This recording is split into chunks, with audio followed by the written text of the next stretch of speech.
नमस्कार। आज हम बात करेंगे दो चालक तारों के मध्य एम्पियर बल, यानी अपन ऐसे कह सकते हैं कि दो चालक अपने इस तरीके से हैं, दोनों एक दूसरे से समांतर रखे हुए हैं। समांतर रखे हुए हैं तो वो ये दोनों में जब आवेश का प्रवाह करेंगे तो ये दोनों एक दूसरे पर कोई ना कोई बल लगाएंगे। उस बल की हम बात करते हैं आज। माना हमारे पास ये दो कोई चालक हो गए, एक चालक अपना ये हो गया और इसको मैंने बोल दिया यहाँ पे ए बी, और कोई दूसरा चालक इसके समीप है, स्मॉल डी दूरी पर रखा हुआ है। कितनी दूरी पर रखा हुआ है? स्मॉल डी दूरी पर। इसको बोल दिया हमने सी और ये हो गया आपका डी। तो इसमें जो धारा का मान होगा वो तो क्या हो जाएगा आपका I1, और यहाँ जो धारा का मान होगा वो क्या हो जाएगा आपका I2। जब हम इसमें विद्युत धारा का प्रवाह करेंगे तो इस पर, अब देखो अगर अपन विद्युत धारा का प्रवाह इस तरीके से करते हैं तो ये अपना अगर I है तो ये मैग्नेटिक फील्ड होगा, यानी यहाँ पर जो मैग्नेटिक फील्ड रहेगा उस चुंबकीय क्षेत्र की जो दिशा होगी वो तल के अंदर होगी, लेकिन अपन उसको इस तरीके से दिखाएंगे B1। ठीक है, वैसे ही जब हम इसमें देखेंगे, देखो ध्यान से, तो यहाँ पर चुंबकीय क्षेत्र की दिशा बाहर की ओर होगी, हम यहाँ पे दिखाएंगे B2। अब ध्यान देना ये चीज़, आप बहुत इंपॉर्टेंट चीज़ें हैं। इंपॉर्टेंट चीज़ क्या है कि जब हम धारा I1 इसमें प्रवाहित कर रहे हैं तो आपका जो चुंबकीय क्षेत्र है वो B1 उत्पन्न हो रहा है, जिसमें चालक CD रखा गया है। ठीक है, और ऐसे ही हमने कहा कि जब धारा I2 हम प्रवाहित कर रहे हैं तो इसकी वजह से चुंबकीय क्षेत्र हो रहा है B2, इसको B2 बोलेंगे। चुंबकीय क्षेत्र हो रहा है B2 जो जिसमें कौन रखा गया है? AB वायर रखा गया है। तो इस वायर पर चुंबकीय क्षेत्र जब इस पे कारण उत्पन्न होगा तो इस वायर पर बल लगेगा, उसको अपन क्या बोलेंगे? आप देखो यहाँ पर एक बल लगेगा, इसके कारण लगा इस पर, तो किस पर लग रहा है? सबसे पहले तो ये 2 पर लग रहा है, इसको 2 बोले, और किसके कारण लग रहा है? 1 के कारण लग रहा है। तो यहाँ जो बल हो जाएगा वो क्या हो जाएगा? F21। और अगर हम इस पर बल देखें इसकी वजह से, तो देखो किस पर लग रहा है? 1 पर। किसकी वजह से? 2 की वजह से। तो क्या हो जाएगा? 1 2। तो ये आपके बल की दिशा हो गई। मैं फिर आपको रिपीट कर दूं, जब हम धारा इसमें उत्पन्न करेंगे तो एक चुंबकीय क्षेत्र बनेगा। जैसे मैं आपको अलग से समझाऊं, देखो ये हमारा कोई चालक है, इसमें हमने धारा उत्पन्न की, अब इसके चारों ओर क्या बन गया? एक चुंबकीय क्षेत्र बन गया। अब मैं आपसे कहूं कि भाई यहाँ पे इसका चुंबकीय क्षेत्र, तो ये चुंबकीय क्षेत्र हो जाएगा। अब मैं धारा की दिशा, देखो नियम पढ़ा है हमने, ये दाएं हाथ का नियम, तो उसमें अगर अंगूठे को हम धारा की दिशा में रखते हैं तो चुंबकीय क्षेत्र यहाँ, यानी चुंबकीय क्षेत्र की दिशा यहाँ होगी। तो मैं अगर इसको अपन रखना चाहें 3D में, तो अब अंदर रखेंगे तो यहाँ पे ये क्या हो जाएगा? B1। अब हम क्या करते हैं, यहाँ पर एक दूसरा चालक रखते हैं, ये जो चालक रखा है ना हमने CD, ये इसके चुंबकीय क्षेत्र में रखा है, इसलिए यहाँ पे B1 आता है।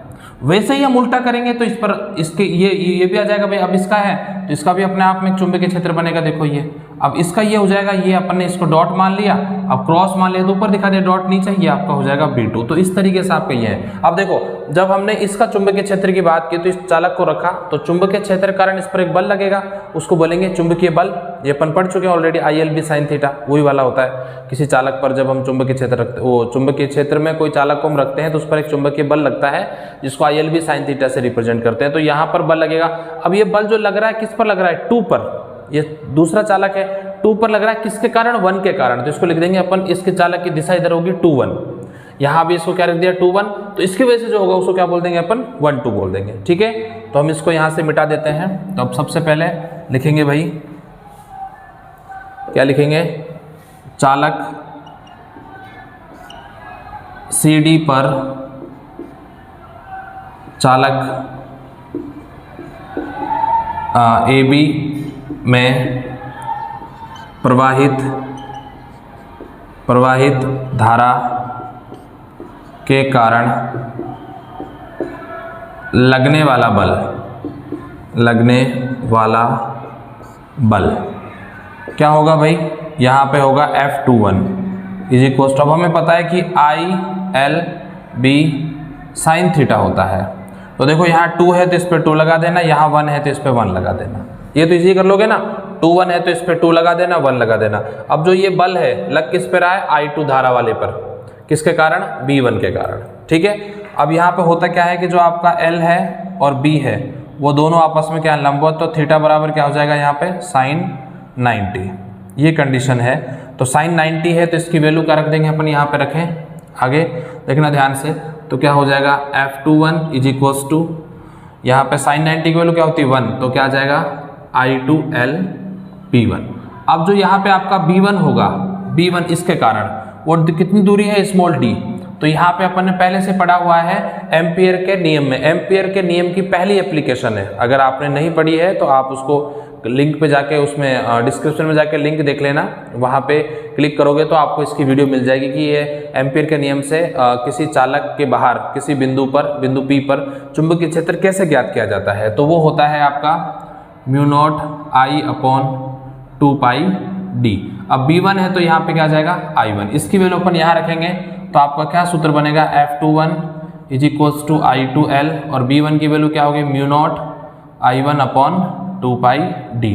वहाँ 2 R होता है क्योंकि R दूरी है, यहाँ पे जो दूरी है वो D है, तो R की जगह क्या हो जाएगा, D हो जाएगा। तो मैं इसके लिए बात करूँ F21 इज इक्वल्स टू क्या हो जाएगा आपका mu naught I1 I2 small l upon 2 D, समीकरण नंबर 1।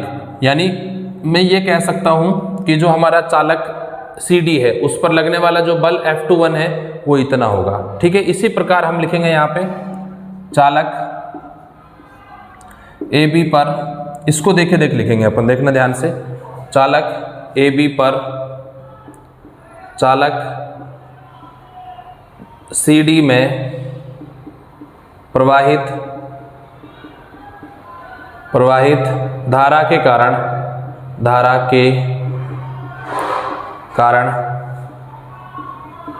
लगने वाला बल क्या होगा भाई, देखना F12 is equals to ILB, वही साइन थीटा। अब यहाँ पे 1 और 2 है तो यहाँ 1 लगा दो और यहाँ 2 लगा दो, इतना तो आप ध्यान रख सकते हो। ठीक है, अब आपका जो L है वो किसके परपेंडिकुलर है, B2 के यहाँ पे, तो यहाँ थीटा इज इक्वल्स टू क्या हो जाएगा 90, ये कंडीशन है। तो यहाँ पे अपन इसकी वैल्यू लगाओ, क्या बनेगा आपका F12 सदिश is equals to I1L B2, और साइन 90 की वैल्यू क्या होती है 1, इसलिए इसको हटा देंगे। और यहाँ पे अपन चाहे तो B2 की वैल्यू, जैसे अपन ने B2 की वैल्यू यहाँ निकाली थी वैसे निकालेंगे, म्यू नॉट यहाँ हो जाएगा I2 अपॉन 2 D।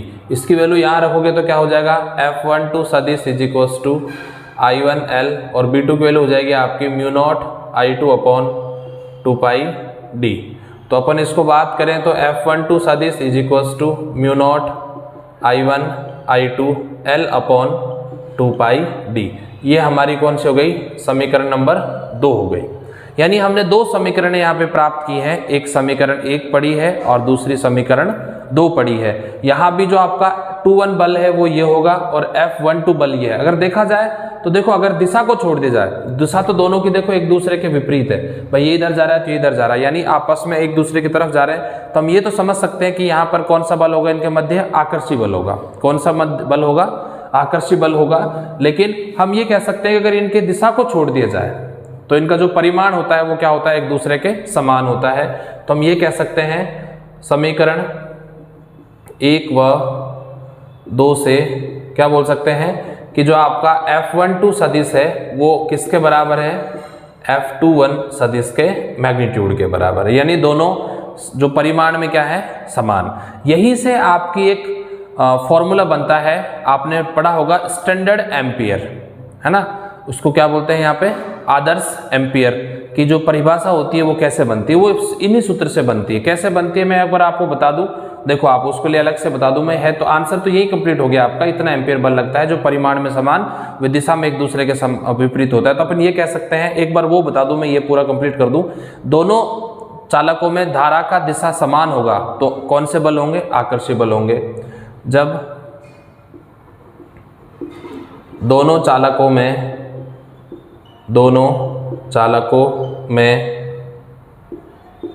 धारा की दिशा समान होगी तो कौन सा बल लगेगा, आकर्षी बल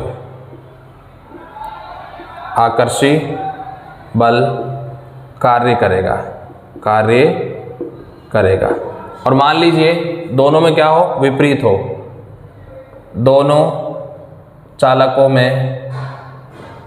में धारा की दिशा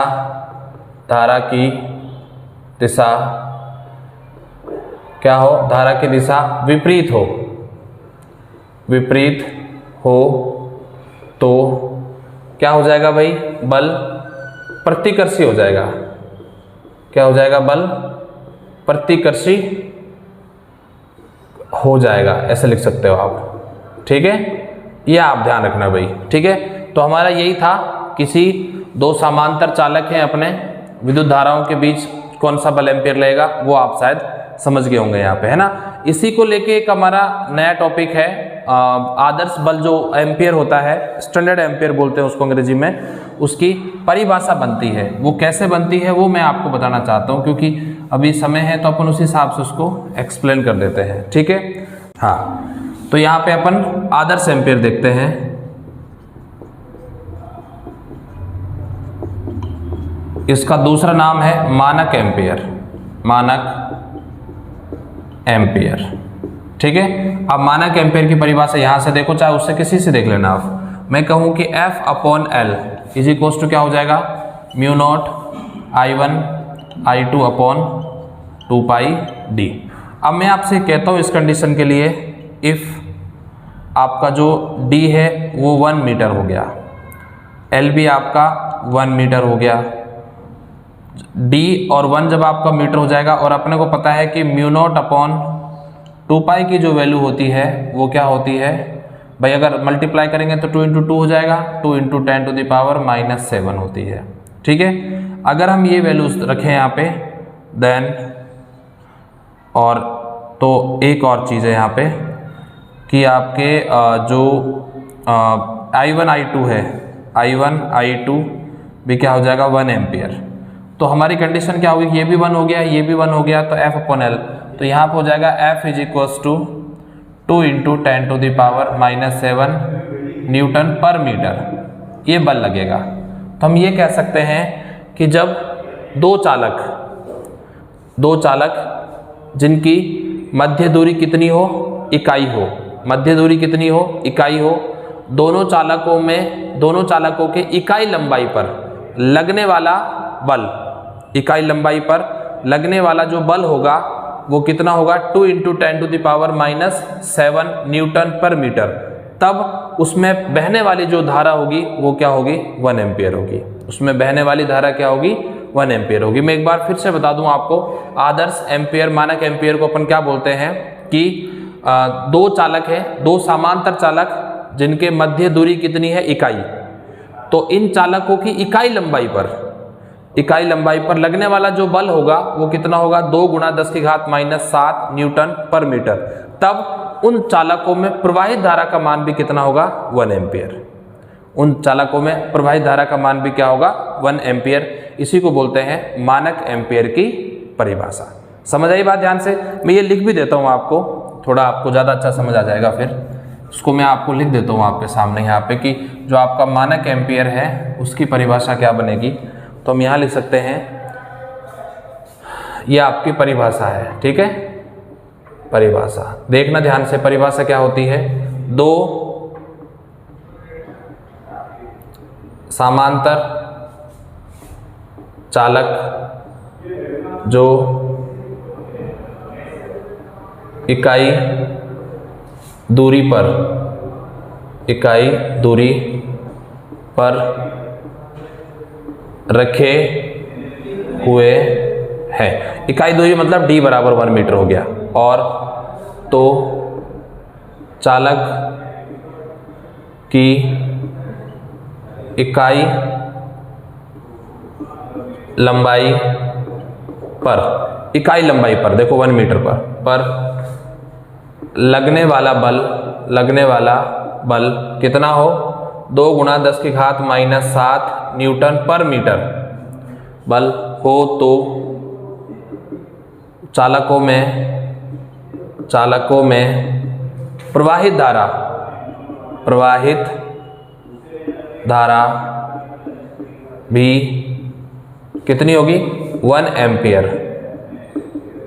होगी। ये क्या होता है आपका आदर्श एम्पियर या फिर मानक एम्पियर बोल सकते हैं अपन, ज़्यादातर इसको मानक एम्पियर ही बोलते हैं, आप इतना ध्यान रखना। मानक एम्पियर की परिभाषा मैं फिर बता दूं, मानक एम्पियर की परिभाषा को अपन कैसे लर्न करेंगे। हमारे पास एक सूत्र होता है F/L = μ0 I1 I2/2πd। अब यहाँ पे कह दिया मैंने d = 1 मीटर, L = 1 मीटर, तो μ0/2π कितना हो जाएगा 2 × 10⁻⁷। तो आपका जो I1 I2 है वो भी कह जाएगा 1 एम्पियर। तो अपन ऐसे कह सकते हैं इसको, इस सूत्र के हिसाब से देखना भाई, दो समांतर चालक, तो ये दोनों चालक क्या है समांतर, जो इकाई दूरी पर रखे हुए हैं, तो d बराबर क्या हो गया इकाई, ठीक है 1 मीटर रखे हुए हैं, तो चालक की इकाई लंबाई पर L बराबर भी क्या हो गया 1 मीटर, इकाई लंबाई पर लगने वाला बल का मान कितना हो गया 2 × 10⁻⁷ न्यूटन पर मीटर हो, तो चालकों में प्रवाहित धारा भी कितनी